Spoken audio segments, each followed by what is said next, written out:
Y esta semana, del lunes 17 de noviembre al día sábado 22 de noviembre, se encontrarán arañitas creativas y encantadoras.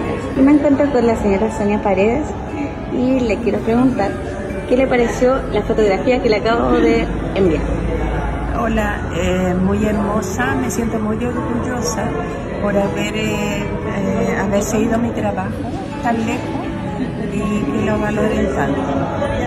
Y estoy contenta y siguiendo, voy a seguir tejiendo porque es algo bonito, creativo y algo que me enorgullezco yo misma. Así que muchas gracias por haberme enviado las fotos.